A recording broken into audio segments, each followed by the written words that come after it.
Greetings. My name is Amin Mahmood. I'm a structural engineer based in California, United States of America.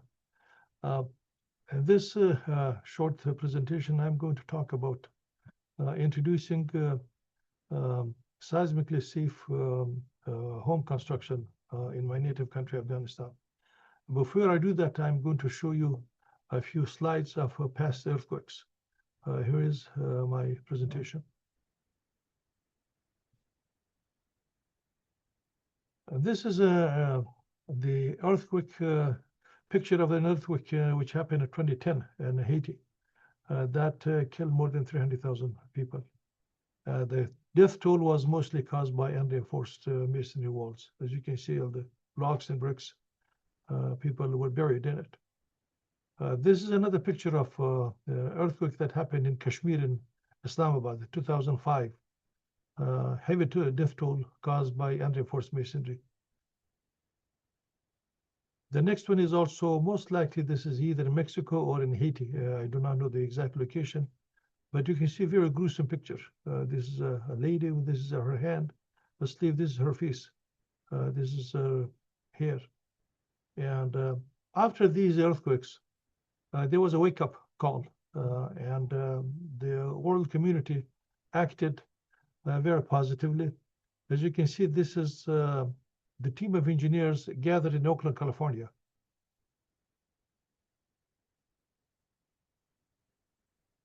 This team was formed in August of 2011, which is 1 year after the Haiti earthquake, which is, you can see 13 countries from Mexico, Canada, Chile, Indonesia, Argentina, China, Algeria, United States, France, Iran, Peru, Slovenia, and Colombia, which come up with some kind of a procedure that is easy for people who cannot afford an engineer or they do not understand, especially for rural areas in these poor developing countries. Unfortunately, most of the death toll, the casualties happen in those areas because the more affluent areas, the buildings are designed and built properly. But those areas that the buildings are done without a permit or without an engineer, that's the one which they suffer the most. Here is the unreinforced masonry, very weak against earthquake, collapse easily. It's a bricks, and there is a concrete slab on top of it, or a wooden slab or wooden roof. These red lines are the weak points. There's the window, there's the door, it cracks here, and then collapses unreinforced masonry. They call it URM, unreinforced masonry. This is another very common method. That was, I think it started in, I want to say it started in the 1960s, but maybe still in use in many countries, including Turkey. I visited Turkey in that 2023 earthquake. This is also very weak because the frame is built first, the slab is poured, and then this opening is filled with concrete, with blocks. There's a step one, build the frame. Step two, infill unreinforced masonry walls. That's step two. So this red line, you see, that's the weak point. And anytime it shakes, this falls off. This is confined masonry, which is the one which is seismic resistant construction. Bricks are embedded in concrete. What you do, you put the foundation first with rebar sticking out. These blue lines are concrete with reinforcing bars. And you build the masonry walls up to this level, like the bottom of the window, but no concrete yet. Do this one and then pour concrete up to this level. Then extend the brickwork up to here, then pour this concrete in the top, and then extend the brickwork to the roof, and then fill the roof on top of it. This way, the brick is confined from top, from bottom, from this side, from that side. It cannot collapse anywhere. It cannot run away. That's what's called confined masonry. Step one is build the unreinforced masonry wall, and then pour concrete afterward. That's what the confined masonry comes from, the term. This is a book after that meeting in Oakland. There's a group of engineers and architects in Switzerland wrote this book based on that concept. That was like a code. This is very, very simple written, mostly sketches and diagrams rather than heavy text, which is very easy for somebody who can understand without a college degree. And this is the book that got me encouraged to translate it into Pashto. It is translated in most languages except Pashto, and I took that responsibility to translate it in Pashto. And with the help of my friends in Ashiana, we were able to translate. This is the Pashto version of it. Same book, page by page. And these are some of the diagrams from it. It's very easy to understand, like the rebars from the corners, where the beam has to be locked into each other like these fingers. And this is the correct way, this is the incorrect way. So the book, I don't want to go into details. The book is about 170 pages long. It's very good for training masons and people without a college degree.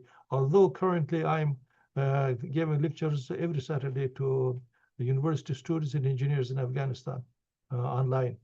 But this is my plan is to expand this one to throughout the country, to all 34 provinces. And these are a few sketches, how to bend the rebar. This is the wrong way. This is the correct way. So it'll be 45-degree bend rather than 90-degree bend. 90-degree bend opens easily. 45-degree is much more. It's embedded into concrete. I saw quite a few of these in Turkey after the earthquake. When I visited Antakya and Kahramanmaraş, the buildings would collapse. Most of them had this kind of a hook. This is a mission meeting that we had in 2020 with Kabul University officials to expand this training to other universities. That was me on the line on Zoom. This is the Deputy Minister of Higher Education in 2020. These are officials from different different universities. I believe there was 9 universities attended either in person or on virtually at this meeting. But after that, the political changes happened and was stalled for a little bit, and then we resumed it again. This is after the 2022 earthquake in Paktika. I traveled there and visited the area, and then gave a seminar to university students and faculty at the Kabul Polytechnic University. This is the same trip. This is a seminar to Kabul University, the officials and professors. This was 2023. This is training workshop for Masons in Ashiana headquarters in Kabul. These are mostly uneducated Masons, and they attended this 2-day workshop. Every one of them lasted about 3 hours, and they learned quite a bit. And at that time, the book was not printed yet, but they used their phones to take the screenshot from my screen.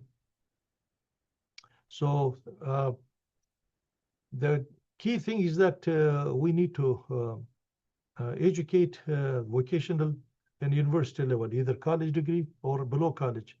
And we have to be creative and think outside the box. Thank you very much.